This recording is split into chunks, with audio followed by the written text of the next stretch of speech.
Get pucked. Welcome, everybody, to Get Pucked. Here with me tonight is Matt and Dave. I'm your boy Vito. I'll be hosting the show tonight. I thought I'd give Matt and Dave a bit of a break. About time. It feels like it's about time. I hosted one episode before this, guys. It was always you guys. You guys were driving this. I was just an add-on to the show. Now you guys can contribute. All right? Dazzle us. Let's go. How you guys doing tonight? Pretty good, man. Good. Guys, I've got questions for you. I need answers, and I want to know what you guys think. If the Habs were to go through a retool or a reset, whichever term you want to use, I want you to name me your veterans or tradable assets that you would keep and why. Dave, tell me why, and who would you keep? Oh man. Okay. Well, ideally, probably nobody. But that's if it was up to me, I wouldn't keep. But obviously, the first name on my list is Josh Anderson. I think that he is part. I mean, I don't know if you consider him, but a veteran or whatever you want to consider him. But he's definitely He's a young veteran. Yeah, I think so. I'd consider him pretty much as close to untradeable. He's a power forward that the Habs have been lacking for years and years and years. So he's a guy that I would keep, even though he's very inconsistent and very frustrating. I think that he could be. It's a team that he could be part of the rebuild or whatever in the core that you talk about. The second person, I mean, I'm struggling here to come up with names. Okay, in all honesty, but if I were to pick a second player, it would most likely be Tyler Toffoli, just because Nick Suzuki plays better with Tyler Toffoli. Ever since Tyler Toffoli You noticed that, huh? Come back to the lineup, he's better. And then you kind of just have to wonder that if they trade everyone away and Nick Suzuki's left having the season that he's having now, but is that beneficial to him? Maybe he does need somebody by his side to kind of rely on and not feel the pressure on. So that would be my second guy I would pick. And then I don't know, man. I'm looking at this roster. I don't know who I'd want to keep. I think everybody should be fair game. I don't think you need to hang on to anybody, really. No one. I mean, Gallagher has that monster contract that you don't want. Jonathan Drouin needs a new start somewhere else. It's just not really working out here. Artturi Lehkonen, if you could go get a deal for him, fine, go get him. Hoffman, trade him. He doesn't really need to be part of this rebuild. I think you could get a good asset for him as well. On the defense, there's nobody in particular, veteran-wise, that are like, wow, I want to keep this guy. Let's keep him on. Like, who can you point at? I think asking for 3 is very, very greedy of you, Vito. And I don't really like it. I don't appreciate it. But if I'm going to guess, I think the third one would probably be Christian Dvorak, just because they paid so much to get him, and they'll probably want to develop him internally and whatnot or whatever. So that if you were had a gun at me and telling me to go with a third, I would go with that one. Well, Dave, I'll be very honest with you. I didn't ask for 3, but thank you anyway. Okay, so I didn't think he asked for 3 either. No, I just said name me your veterans and tradable assets, but. Man, okay, so then it was off air. It was off air. You told me 3 because I even wrote down 1, 2, 3 when you asked me the question. All I know is any opportunity you could have taken to maybe name somebody that Matt got screwed over on right now makes it a whole lot better. Okay. I mean, so first and foremost, I mean, it's not if, but it's when they retool or rebuild. I mean, I think that's pretty much clear as water at this point. The team will not stay as is, clearly. But yes, of course, Dave took the 2 guys that I had. I had Anderson and Toffoli also, who I'd likely keep as veteran presences for obvious reasons. Anderson's got a very long contract, and I think he's a power forward that this team hasn't had in forever. So, and I like the player as well. I think there's a lot of intangibles to his game. I like his character, I like his grit. He's a big boy, and the power horse stays. Toffoli. I like Toffoli. I think Toffoli started the season injured, and we didn't know about it. I think he played with some nagging injuries. He was off. He came back. Since he's been back, he seems great. It seems like he energized Nick Suzuki again. Exactly like Dave said, I really feel like this is a guy who, unless if someone comes knocking and saying, hey, is Tyler Toffoli available? Kent Hughes have to be crazy to be like, no, of course not. He'd be like, well, what are you offering? If the offer is something insane, yeah, you unload Tyler Toffoli. Otherwise, you keep him. Just to make it fair for Dave, who else would I keep? Edmondson, I guess, would be my other guy, and then my dark horse would be. I mean, listen again. I like Joel Edmondson. I never heard of him. I'm just saying. Like, I think this guy, first off, he always wanted to be a hat. Like, there's a lot of that stuff going on there too. I think he is a top 4 defenseman. I don't think we're ready to bring up all the kids. I mean, I think he's a 4. Okay, I say top 4. I think he's a 4. And I like him there. And my dark horse of this question, not to get too long-winded, but somebody who obviously everybody's been talking about, you should move this guy out. He was on the waivers last year up and down, but I think if you're going to retool or rebuild, it'd be very advantageous to keep a guy like Paul Byron around. I think he'd be a good guy to keep around, a good veteran, a good leader. This guy's been an assistant or alternate, whatever they're calling it now. Well, to be fair, also, I mean, Paul Byron's been hurt all season. I think that's his value is really forgot about pretty Paul low. Yeah, no, Paulie B. I mean, listen, they had him on the waivers a bunch of time last year, so that's what that previous regime thought of him. But if you ask me for a retool and you're going to have a lot of spots available, Paul Byron is not going to hurt you in a bottom 6 role, and I think he brings a fantastic veteran presence that we can keep around for the kids. I think that's an awesome answer, actually, because we've pretty much determined through his 900 trips through waivers that his trade value is probably this. Yeah. And his contract, it fits because they'll be rebuilding, so it's not too crazy. He speaks French, right? He can speak to the French media. He's a guy, and he's a heart and soul type of guy that everybody really likes. And he still wants to be here, even if it is a rebuild. He wants to be here. And he could help on the penalty kill and move on. So I agree with that answer. I like Paul Byron. I just completely forgot about him, that he was on the team. And that's the problem about Paulie B. He's forgettable for some reason. Well, that's mostly because he's been injured. Yeah, for the whole season. Yeah. So you pretty much named all the players that I was thinking of. Matt, good job on the Edmondson one, because he was the one that I thought none of you were going to mention. And I would keep him too, because there is a goalie's going to be joining eventually. Hopefully Harris. There's some defensemen that you'd want them to come in, and there's a veteran presence somewhere there in the back end. Not just have a bunch of kids leading the back end and saying, "Okay, go for it." Ask harder questions. Wow! Challenge. Wow! Already throwing the smackdown. Okay. All right, guys. Next question. Hit me. Frank Seravalli had mentioned that there are at least 3 teams that are supposedly begging the Habs for Lehkonen. And apparently, he claims that Lehkonen is this year's Blake Coleman. On a side note, Blake Coleman was traded for a first in either 2020 or 2021, and for former first-round pick Nolan Foote. So I ask you, do you trade Lehky or not? And if not, please tell me why. Who you want to answer for me? Okay. I love Lehkonen. I know you've made that clear. Yeah, I love Lehky. I really do. That being said, given the situation that the Habs find themselves in, Lehkonen is probably tops out as a third liner. I love what he does, but let's be real, he is not there to score goals. The man, I don't know, in a previous life angered a god or something, and he's cursed. He just doesn't score goals, but you can't ask for a guy who can put forth a better 200-foot game than Lehky. The man is a defensive stalwart. I think he's fantastic.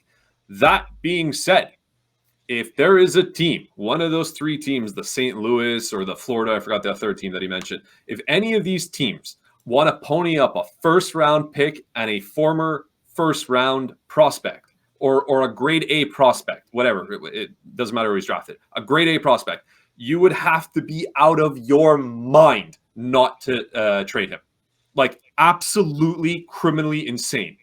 If we come to find out that was an offer on the table and Kent Hughes turned it down because he sees Lehkonen as a core piece of the team, you couldn't come with a proper justification to me. Even with all the great things that Lehky does, he is not worth a first and a top A prospect in a trade.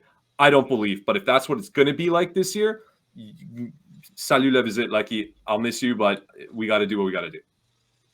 Dave? Yeah.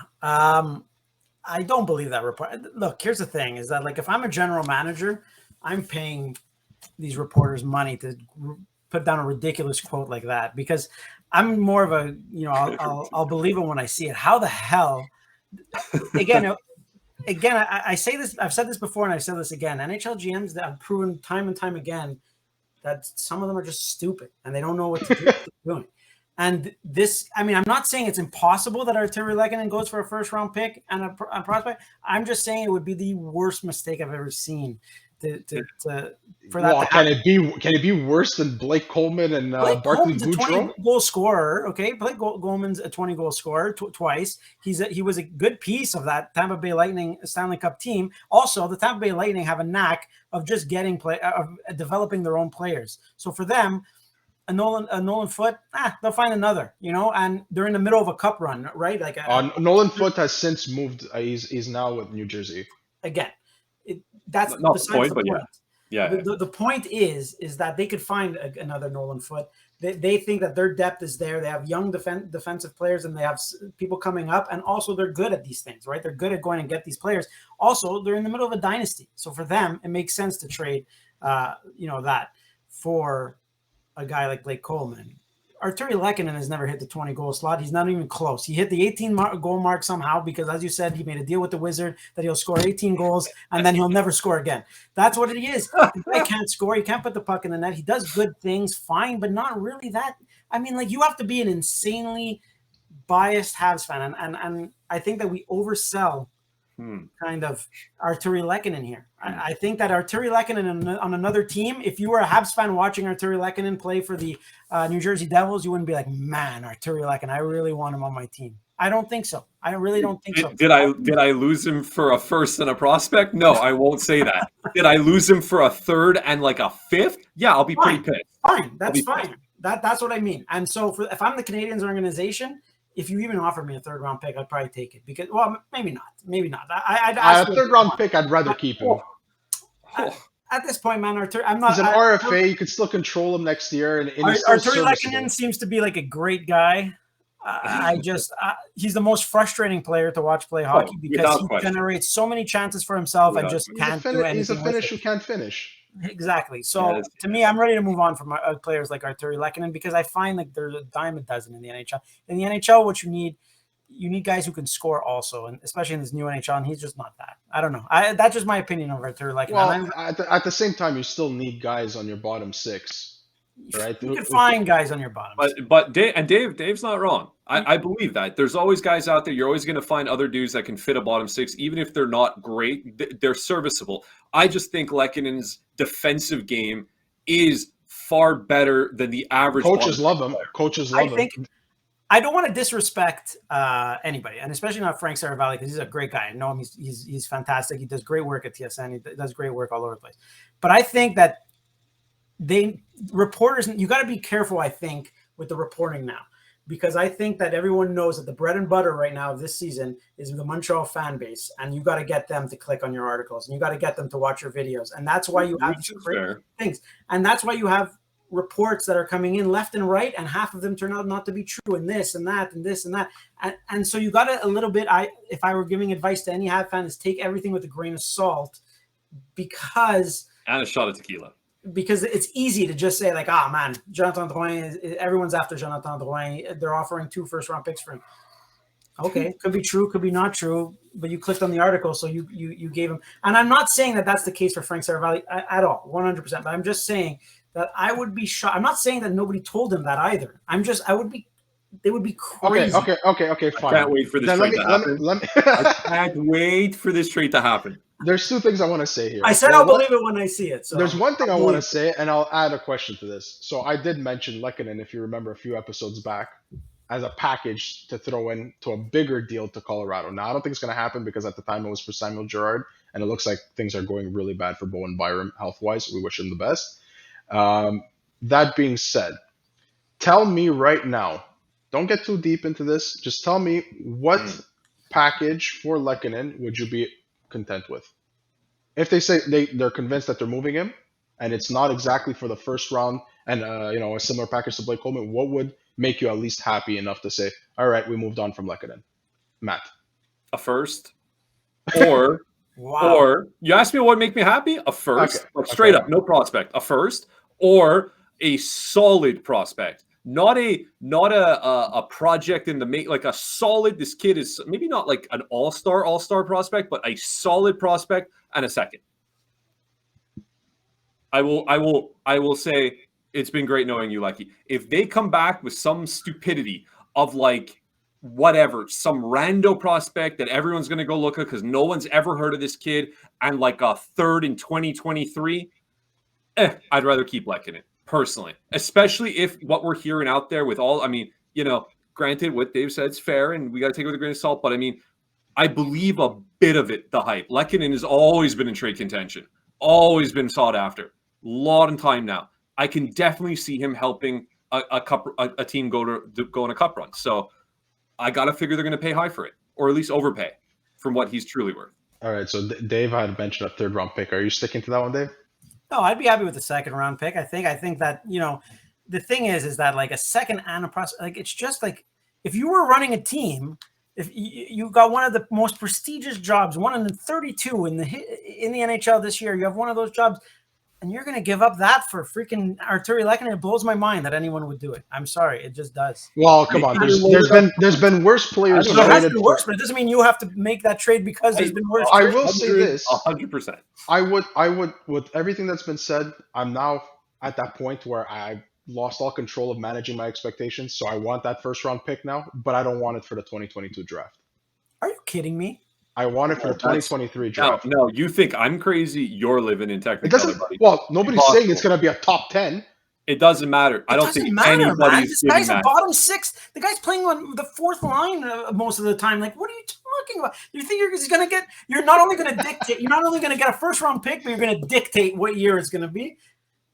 Hey, way Frank said it. Frank said they are begging. All right. If they're begging and Ken Hughes has not accepted that trade, then the Canadiens are in serious trouble. If that is the truth, like just think of the statement. You have teams begging them for Artturi Lehkonen and offering a first, as he said, a first and a good prospect and a first round prospect and a first, and they're begging the Canadiens to take it, and Ken Hughes hasn't. I'm sure. Does that worry you? Does that statement not worry you? I'm sure the wordage is embellished a little bit. I'm sure it's more like certain teams have inquired more diligently than just calling up and saying, "Hey, Canadiens, who do you have available?" Right? They probably said, "Hey guys, we're interested in Lehky. What's going on with you?" And you probably had Jeff Gorton saying, "Listen, I'm in the process of getting a GM. We'll get back to you." They got a GM. They called back. They said, "Listen, we just got our GM. Give us a couple weeks, and we'll get back to you." And that would be a smart move to do because you're going to raise the price as high as you can go. I'm just saying it's not impossible, especially like Vito was saying. And I get it. Blake Coleman has different attributes and stuff. But if you're really looking for a sure defensive, safe, PK killing, does his job, scored that monster goal that sent them to the Stanley Cup, like he can be a playoff performer maybe. I don't see why he couldn't go for a first. Focus on advanced analytics. I mean, it's possible. It's possible. Do I think Sherratt will go more for a first than Lehky? I do, but it's possible. And I can't wait to hear this trade go down. I can't wait. All right. I'm going to spam Dave's phone. Yeah. And look, for your sake, I hope it happens. Okay. I hope it happens for you guys. For you guys, for everyone to be happy. I just don't see it. If it does, it's going to go down as a bad trade, just like that Tampa trade. Okay, it doesn't look bad because they won the cup. Okay, it doesn't look bad because they won the cup. So true. Maybe it does work out for both teams, but I just. But objectively, the Tampa trade was bad. Like objectively, if forget the cup. When it happened, they gave away first round picks for Barclay Goodrow and Coleman. But it's because they believe in their system of finding players. They're like the Red Wings back in the day. They were able to find these players out of. Well, they had like a bit of the Toronto Maple Leaf syndrome there, where they had a bunch of skilled players and they had no sandpaper and grit, and they brought that in. Yeah, no, for sure. But what I mean is what they were willing to give up was because they have such a good place in place, a good core in place. All right, guys, we're gonna move on because man, we spoke a lot about Lehkonen, and I like him, but you got a lot of airtime there. So, guys, we're gonna move to the draft. Okay. At the moment, scouts and analysts pretty much still have Shane Wright as the consensus first overall pick. Some have even suggested or are saying that, there's some that are saying that it's a weak draft, but they're still saying that the top 5, even top 10 is rather deep, and there's a lot of players with high potential. If Montreal were to win the lottery, would you guys keep the first round pick and use it, being in Montreal and all, or would you trade down and acquire another asset along the way? Dave. I would probably keep it. I mean, depending on what you can get for trading down. Historically, unless you're Mike Milbury, again, a terrible general manager, you're not trading the second overall pick for the first overall pick and getting a crazy return. So I don't know. You're probably not getting what you want. It's kismet, right? You're at the Bell Center in front of your own fans after the year after it was supposed to happen because of COVID. You're there. You have the first overall pick, and you want to go up there and say, "Hey, I just traded the first round pick to gain a second round pick in 20." Like, even if they pick second overall and gain a second round pick, it's just no. I wouldn't do it. I would just, you pick the guy, and who knows who the other teams are picking? Who knows if you have your eyes? You have. When's the last time the Canadiens got a first overall pick?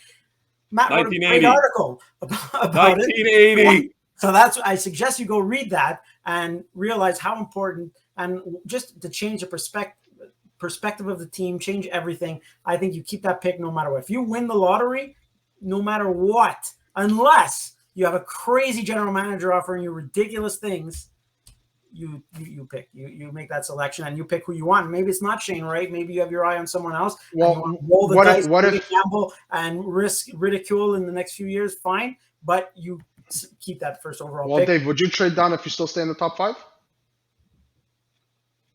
No, I don't think so. No? Okay. I don't think so. I think this is a way to start unless you get 2 of the top, like that's what I'm saying. Unless you get you convince somebody somehow to give you some crazy deal.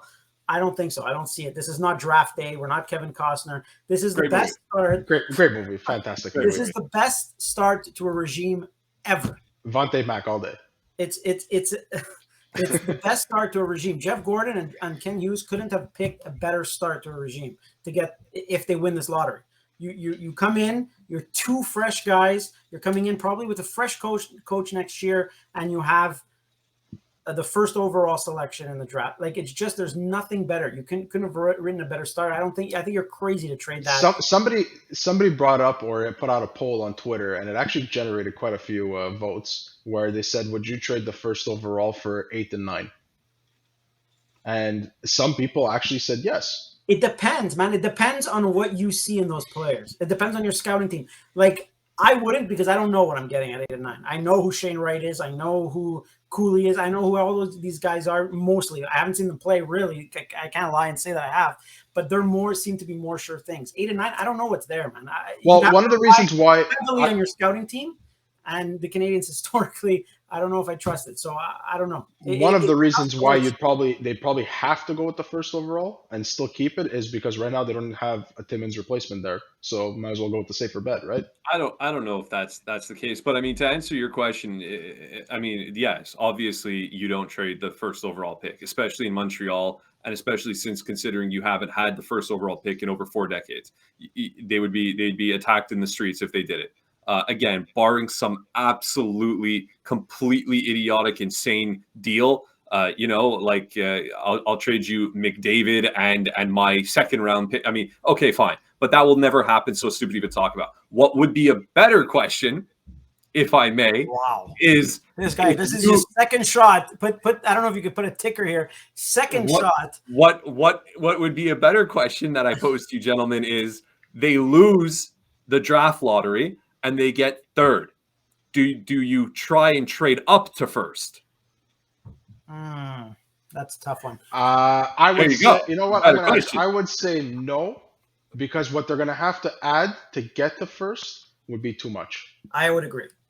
Again, they would be the crazy. And tell me it's the guy's a generational player, and you're willing to sacrifice the moon and the stars on your roster for that generational player. That's one thing, but to say that, and I'm not dissing or bashing Shane Wright in any way. I'm just saying I don't think with how they're saying how deep the top 5, top 10 is, I think you could still get a player at 3. You know, Montreal messed up 3rd overalls in the past, but they could still get a player at 3 that'll make an impact in the NHL, or potentially will make an impact in the NHL. So I wouldn't trade up. Okay, that's fair. I would. Oh yeah. Don't make me spin this around and start asking you, okay, well, what would you? But Honestly, I'm not savvy enough to come up with something that legitimately I know would make sense right off the top of my head, but I would definitely do everything in my power if for some reason I unluckily was the worst placed team and I lost the lottery and I fell as far as third, or how far can they go? Third or fourth? If they're first today, they can't go. They can't go lower than third. Okay, so you fall to three. I would at least call 1 and 2 and say, hey, I'll trade you three. I'm also looking to rebuild. I got a lot of stuff here. I can throw some, I'll take some money back. I'll take some stuff. I'll send you one of my better prospects if need be. Like, let's see it happen. It's just, I would at least entertain the conversation. I would I will call say this. for sure. I will say this. If the Habs win the lottery, and at first, let's just say they draft Shane Wright, Montreal down the middle, their depth actually doesn't look that bad again. I mean, granted, give Shane Wright a chance to come into the NHL and do it, like play and do what he has to do. But all of a sudden, you got Suzuki, Wright, Dvorak. It's Historically, starting to look a little don't better. miss on the first overall pick. Historically, you're pretty safe. They might not all be Connor McDavid's, but historically, you're getting a really, really good player at one. Okay, so Matt, quickly, are you keeping or are you trading down? To answer your question, Yeah. no, I'm keeping it. I'm keeping Okay, it. you're keeping it. Perfect. Thank you. All right, guys, Kent For the record. Hughes. So far, he hasn't made any moves, and that's fine. I mean, we're going to see them sooner or later. How do you feel he's carried himself so far in the press conference and in the interviews he's done? I mean, I think he's done pretty good. I mean, what's expected. I think the language thing. I think he speaks French pretty well. He expresses himself. Obviously, maybe the first time we heard him, I don't know how often he speaks French on the daily basis. Maybe he was a little nervous and maybe missed a word here or there. But overall, I thought it was pretty good. I think his message is quite clear, albeit a little bit generic. But what is to be expected from somebody when they take these positions? It's just like when they had the conference with Jeff Gordon. I mean, you say certain buzzwords and certain things that are expected. I just got here. It's going to take some time. I want to meet with everybody and this and that and whatever. But overall, I think the message he portrayed and when he talked about his attributes, what he brings to the table as a former agent and how he's going to compliment Jeff and Jeff's going to compliment him and they're going to work together and all that kind of jazz. I mean, I think it's just the right message. I don't think he said anything that made me think like, ooh, that was a terrible answer. And I'm scared now and I don't trust him anymore. I think we all got to get behind him. I think he's going to do the best job that he can. I think I like that we're going to talk about them as a tandem and maybe even, as a trio or a group as they bring more people into the organization. I like that. It's not like we're going to talk like we've been talking about Bergevin for 9 years, right? I like MB, but it was the Bergevin show. You know what I mean? Now it's going to be what's the Montreal Canadiens brass up to? What are they doing as a group? What do they see? What does the hive mind see? And I think he gives that as like a team player. So I think overall, I think it was very good. Dave? Yeah, I agree. I like what I've seen. I mean, it's obviously very early. He looked good at the press conference. He looked a bit nervous at first, but he's not a public speaker, obviously, by any accounts. But he was good. And then, I mean, I'm going to be biased here, but he came on with Mitch Melnick on Friday.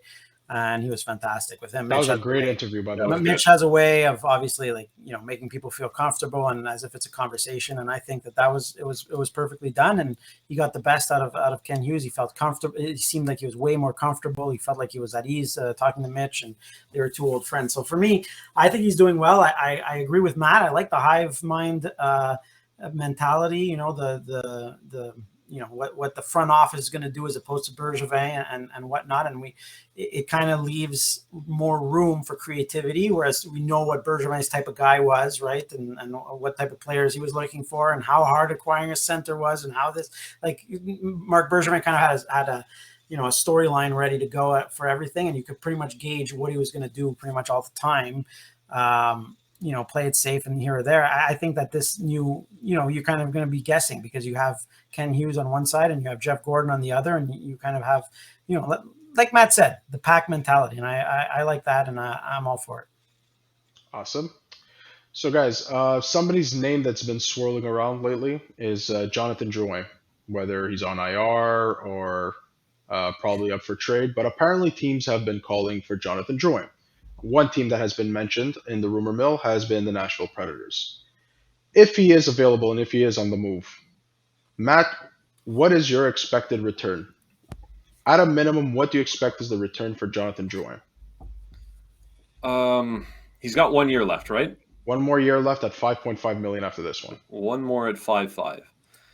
I mean, I guess my expected return, and I would say it would be a good to quite good prospect, a second or third round pick, and a cap dump. Fair enough. When you say good to what did you say? Good to very good prospect. Like maybe not. Give me a letter. A plus, A minus, A minus, A minus, B plus. Okay. Maybe A minus if you can squeeze it. I don't know if you can get any. I don't know if you can get in the maybe.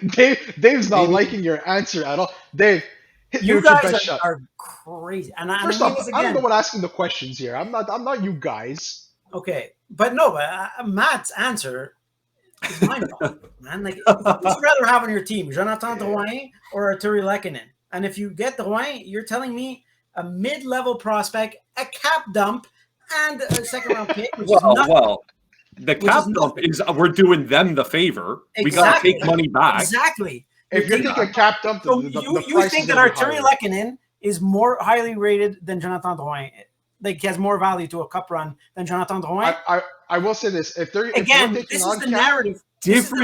Different players for different reasons, different needs. You don't go and get Jonathan Drouin because you need to fill a bottom six role and have somebody come in on your PK and be defensively sound. You go for Jonathan Drouin because you feel that his skill set will blossom amongst your top six for the scoring prowess and the playmaking, which no matter how you look at Jonathan, even with the break from last year in the playoffs and the things that are going on in his personal life, he produces. Even on a shit team, he's a producer. He really can. And if you think and you believe in him, okay, I will say this. You think? Stop. You think a bottom six, third to fourth line role is more valuable than a guy who could come in on a power play, spark your power play, and be an addition on the top two lines on your team for a cup run? Like, it boggles my mind. That's what you think. Like, that's the narrative in Montreal. Because we're down on Drouin and high on Lehkonen, you think that these guys, like, that's not what drives the market. It shouldn't. I will say this. Jonathan Drouin should get way more than Artturi Lehkonen in terms of trade value. Matt's package, your package. I don't know if he will. Yeah, your package. The only thing that was wrong with it is the cap dump. Because if you're going to take on cap for Jonathan Drouin, you're going to do a team a favor. Either your prospect or the pick that you're going to get. One of them is going to be a little higher than your expectation. Okay, I'm open to revising it. Yeah, fine. Okay. With that being said, because Matt thinks he's already has the first round pick with Artturi Lehkonen, so now it's disposable. He could take a second. Don't worry, there's another first round pick with Sherrod probably too. But Dave, I told you, go back and look at the tape. Go back and look at the tape. I don't know when I said it, but I said it before, maybe 2-3 episodes ago. I will be disappointed if the Montreal Canadiens do not have at least 2 to 3 first-round picks in the upcoming draft. Okay, great. Dave? But Jonathan Drouin is not the one that gets him. If he does, all the better for it. I just think that Jonathan Drouin comes with a lot of baggage, a lot of hype that was never fully materialized. I like that that what he does, and he does produce, but he doesn't produce like what his reputation or what the mysticism around him should be. So I think that hurts his trade value. I think if you can get back a really solid prospect, if you can get back a good pick, a high second, or if you want to pick and a first, just like a Lehky deal, if he's worth as much, fine. I agree with what you're saying. I'm talking more on how ridiculous your Lehkonen thing was than how ridiculous your Drouin trade value was. I think you've just valued Lehkonen a little bit too high. That's my point. I would be happy with a second round pick and a very good prospect for Jonathan Drouin. That would be mine. If not, a first round pick. Very good prospect. Get a cap dump in there, it would be great. Very good prospect. A plus, A minus. Yeah, a good prospect. Somewhere in the A's. An A prospect. Okay. Or a prospect that you kind of don't know about, but like scouts know about. You know what I mean? Like those under the radar good prospects. That's what I would take. But Who knows? I mean, Okay. I don't know what, and they might not find it. Therefore, they might not trade him. But So, guys, this is a quick little game. You're gonna have 5 seconds for each player that I'm going to mention. Okay, there are 3 players that have been circulating in the rumor mill to be moved by trade deadline potentially. You have Okay. 5 seconds to give me a quick package or what they would fetch. I will start with Dave, and that player is Sherrod. first round pick. Matt. First and a third. Okay. Hoffman. Matt.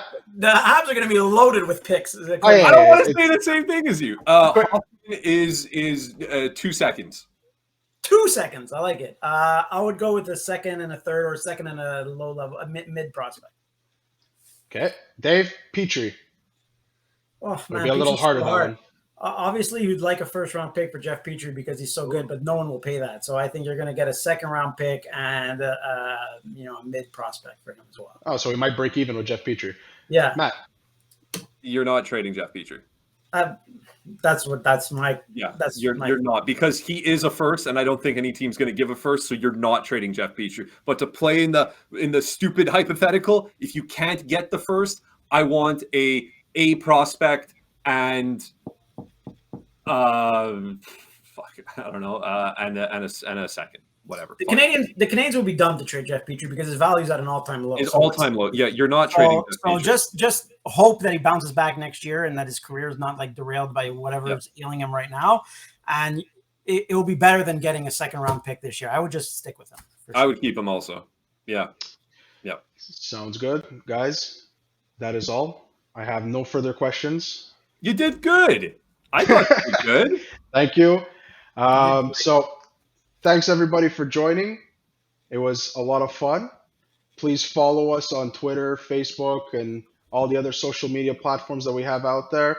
Subscribe to our YouTube channel. Feel free to comment, provide reviews, etc. And we'll be back soon in another episode. And by the way, this was episode 16. We'll see you all for episode 17. And don't forget to get pucked.